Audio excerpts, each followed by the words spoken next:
بسم اللہ الرحمن الرحیم۔ سیرت النبی صلی اللہ علیہ وسلم، درس نمبر 26۔ غزوہ بدر، جنگ کے بعد مال غنیمت اور جنگی قیدیوں کا معاملہ۔ نبی اکرم صلی اللہ علیہ وسلم غزوہ بدر میں فتح کے بعد 3 دن آپ نے بدر کے مقام پر قیام کیا اور 3 دن قیام کے بعد مدینہ منورہ کی طرف متوجہ ہوئے۔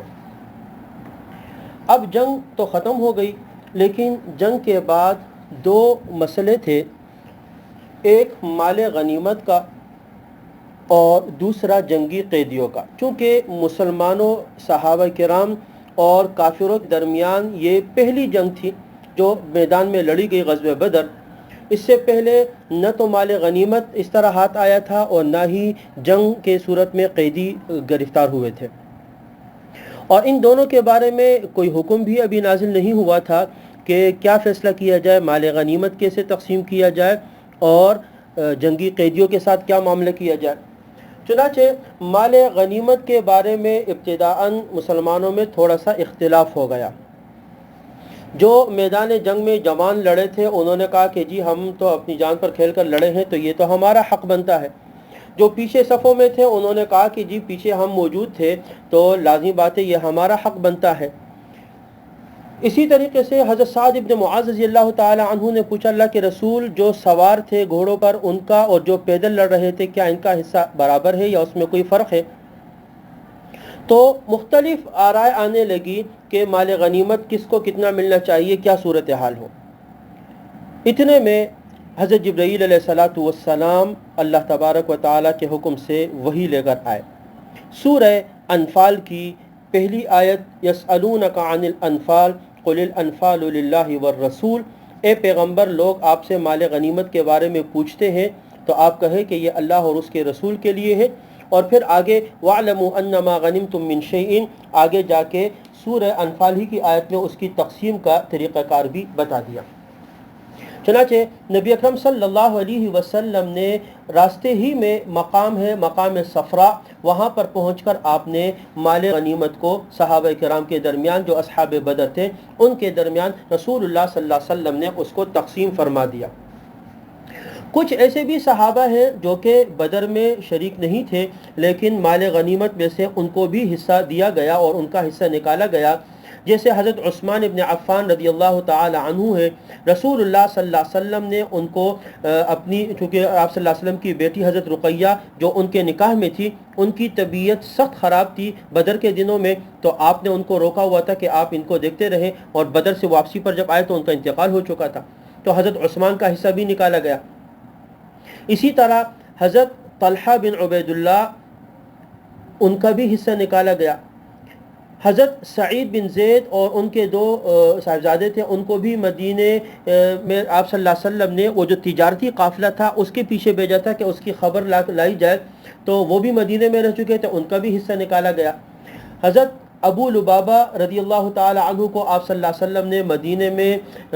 بطور انتظام کے کہ ہم جا رہے ہیں پیچھے آپ انتظام دیکھتے رہے مدینہ منورہ کا، تو وہ مدینہ کا دیکھ رہے تھے انتظام ان کا بھی۔ تو یہ کچھ صحابہ ایسے تھے کہ جو پیچھے کسی وجہ سے آپ صلی اللہ علیہ وسلم نے ان کو مدینے میں رکنے کا حکم دیا تھا، اور مال غنیمت میں سے آپ نے ان کا بھی حصہ نکالا، اور بدر کے جو شرکاء ہے، بدر کے جنگ میں شریک ہونے والے میں ان کا بھی نام شامل ہے۔ تو پہلا معاملہ تو مکمل ہو گیا کہ رسول اللہ صلی اللہ علیہ وسلم نے مال غنیمت کو تقسیم کر دیا اور قرآن پاک میں اللہ نے اس کا حکم بیان کر دیا۔ پھر دوسرا معاملہ پیش آیا، وہ تھا جنگی قیدیوں کا۔ مدینہ منورہ پہنچ کر رسول اللہ صلی اللہ علیہ وسلم نے سب سے پہلے تو صحابہ کرام کو قیدیوں کے بارے میں وصیت فرمائی کہ تم ان کے ساتھ خیر اور بھلائی کا معاملہ کرو۔ آپ کی یہ وصیت تھی کہ یہ چونکہ جنگ میں تو مقابلہ تھا آمنے سامنے، اب تو یہ قیدی ہو کر آ چکے ہیں، اب تو یہ محکوم ہے قسم کے، تو لہٰذا ان کے ساتھ خیر اور بھلائی کا معاملہ کرو۔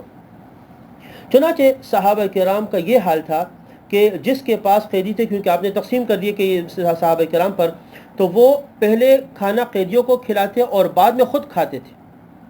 اور جو اگر نہیں بچتا تھا تو پھر کھجوروں پر اکتفا کر لیتے، خود کھجور کھا لیتے تھے لیکن کھانا ان کو کھلایا کرتے تھے۔ حضرت مصعب ابن عمیر کے بھائی گرفتار ہوئے تھے تو وہ فرماتے ہیں کہ مجھے ایک انصار کے گھر بھیج دیا گیا، قیدی تھا میں ان کے پاس. ان کا حال یہ تھا کہ وہ صبح اور شام جو تھوڑی بہت روٹی ہوتی تھی مجھ کو کھلا دیتے اور خود کھجور کھایا کرتے تھے، اور مجھے انتہائی شرم اس سے آتی تھی. میں اصرار کرتا تھا لیکن وہ کہتے تھے کہ رسول اللہ صلی اللہ علیہ وسلم نے حکم دیا ہے کہ ہم آپ کے ساتھ اچھے معاملات کریں، یہ اسلام کی تعلیم ہے،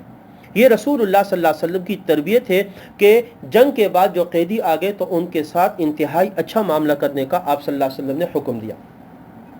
پھر مدینہ منورہ میں رسول اللہ صلی اللہ علیہ وسلم نے صحابہ کرام کو بٹھایا اور ایک مجلس میں آپ نے مشورہ فرمایا کہ قیدیوں کے ساتھ کیا معاملہ کیا جائے. حضرت عمر فاروق رضی اللہ تعالی عنہ نے مشورہ دیا کہ یا رسول اللہ مناسب یہ ہے کہ سب کی گردنیں اڑا دی جائیں. یہ اللہ اور اس کے رسول کے مقابلے پر آئے تھے تو ان کا حل یہی ہے کہ ان کی گردنیں اڑا دی جائے. اور صحیح مسلم کی ایک روایت میں یہ بھی ہے کہ حضرت عمر نے یہ بھی کہا کہ یا رسول اللہ ہر شخص کو اپنے عزیز کو قتل کرنے کا حکم دیا جائے کہ وہ اس کو قتل کر دے. آپ نے حضرت ابوبکر صدیق رضی اللہ تعالی عنہ کی رائے معلوم کرنے چاہے. حضرت ابوبکر صدیق رضی اللہ عنہ نے عرض کیا یا رسول اللہ یہ جو قیدی ہیں یہ آپ صلی اللہ علیہ وسلم اور ہمارے ہی قوم کے لوگ ہیں، میری رائے یہ ہے کہ ان کو فدیہ لے کر آزاد کر دیا جائے. بعید نہیں کہ اللہ ان کو اسلام کی ہدایت دے دے اور پھر یہی لوگ کافروں کے مقابلے میں ہمارے مددگار ثابت ہوں. آپ صلی اللہ علیہ وسلم نے سب کی رائے سنی اور آپ نے حضرت ابوبکر رضی اللہ تعالی عنہ کی رائے کو پسند فرمایا کہ یہ رائے ٹھیک ہے، اور اس کے اوپر فیصلہ ہو گیا کہ کچھ کو فدیہ دے کر رہا کر دیا گیا کہ یہ فدیہ دے دیں گے اور ان کو رہا کر دیں گے، اور کچھ جو فدیہ نہیں دے سکتے تھے تو ان کے ساتھ یہ ہوا کہ وہ پڑھنا لکھنا جانتے تھے تو ان کی ذمہ داری لگائی گئی وہ اہل مدینہ کو لکھنے پڑھنے سے جو واقف نہیں ہے ان کو پڑھائی لکھائے ان کے بچوں کو. تو مدینہ کے اندر 10 بچوں کو انہوں نے لکھنا پڑھانا سکھانا شروع کیا، اور حضرت زید بن حارثہ رضی اللہ تعالی عنہ اسی میں انہوں نے ایک جو قیدی تھے انہی سے تعلیم حاصل کی اور انہی سے پڑھنا لکھنا انہوں نے اس میں سیکھا. اسی طرح آپ کے داماد ابو العاص جو حضرت زینب رضی اللہ تعالیٰ عنہ کے شوہر ہیں وہ بھی قیدی ہو کر آئے تھے تو انہوں نے فدیے میں ان کے پاس کچھ نہیں تھا، پیغام بھیجا تو حضرت زینب نے اپنا ہار بھیجا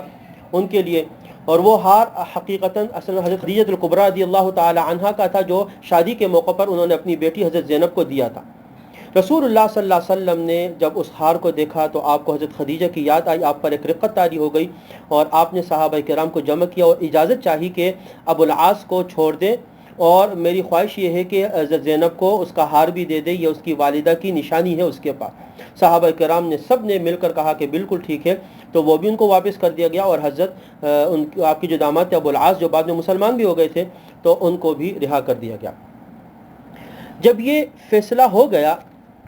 تو مجلس ختم کر دی گئی، اس پر فیصلہ ہوا. اللہ تبارک و تعالیٰ کی طرف سے وحی آئی اور اللہ تبارک و تعالیٰ کو بھی وہی رائے پسند تھی جو حضرت عمر فاروق رضی اللہ تعالی عنہ کی تھی. قرآن پاک کی آیتیں نازل ہوئی جس میں ایک قسم کا عتاب کیا گیا اللہ کی طرف سے، اور وہ بھی سورہ انفال ہی کی آیت ہے. اگلے دن جب حضرت عمر فاروق رضی اللہ تعالی عنہ صبح رسول اللہ صلی اللہ علیہ وسلم کی خدمت میں آئے تو دیکھا کہ رسول اللہ صلی اللہ علیہ وسلم بھی اور حضرت ابوبکر بھی ہے، دونوں رو رہے ہیں. تو آپ نے پوچھا یا رسول اللہ کیوں رو رہے ہیں آپ لوگ، مجھے بتائیں کہ مجھے بھی تو پتہ چلے کہ آپ کے رونے کی کیا وجہ ہے. تو رسول اللہ صلی اللہ علیہ وسلم نے فرمایا کہ اے عمر، فدیہ قبول کرنے کی وجہ سے تمہارے اصحاب پر جو چیز پیش کی گئی ہے اس کی وجہ سے ہم رو رہے ہیں. اور قرآن پاک نے ذکر کیا، اس آیت میں یہ ذکر ہے لولا کتاب من اللہ سبق لمسکم فیما اخذتم عذاب عظیم، کہ اگر اللہ کی طرف سے نوشتہ سبقت نہ کر چکا ہوتا، پہلے سے یہ لکھا ہوا نہ ہوتا تو تم لوگوں کو کہ تم نے جو لیا ہے تو اس پر سخت عذاب پکڑ لیتا. تو رسول اللہ صلی اللہ علیہ وسلم نے فرمایا کہ مجھ پر اس کو پیش کیا گیا، دکھایا گیا کہ بالکل اس درخت تک عذاب آ چکا ہے، اس کی نظیر دکھائی گئی. تو اللہ تبارک و تعالی نے لیکن چونکہ یہ صحابہ کے مشورے سے ہوا تھا اور آپ صلی اللہ علیہ وسلم سے اللہ پاک نے پھر اسی حکم میں برکت ڈال دی اور اسی حکم کو پسند فرما دیا، جس سے معلوم یہ ہوتا ہے کہ مشورے میں بڑی خیر ہے کہ بسا اوقات کوئی معاملہ اللہ کے ہاں لکھا ہوا نہیں ہوتا، لیکن جب وہ مشورے سے طے ہو جائے تو اللہ تبارک و تعالی اس میں بھی خیر کو ڈال دیتے ہیں۔ تو اس طریقے سے جو جنگی قیدی تھے ان کے معاملات کو بھی طے کیا گیا، کچھ کو فدیہ دے کر رہا کیا گیا، کچھ نے تعلیم و تربیت دی، اور کچھ کو بغیر فدیہ دیے بھی اسی طریقے سے رہا کر دیا گیا۔ تو یہ دو معاملات جو جنگ کے بعد پیش آئے تھے، مال غنیمت کا معاملہ اور اس کے ساتھ ساتھ جنگی قیدیوں کا، ان معاملات کو بھی نبی اکرم صلی اللہ علیہ وسلم نے اچھے انداز سے مکمل فرمایا، جو وحی کی صورت میں آپ پر احکامات نازل ہوئے تھے۔ تو انشاءاللہ آج کے درس میں یہیں تک ہے، اس سے آگے انشاءاللہ اگلے درس میں ہوگا۔ وآخر دعوانا ان الحمد للہ رب العالمین۔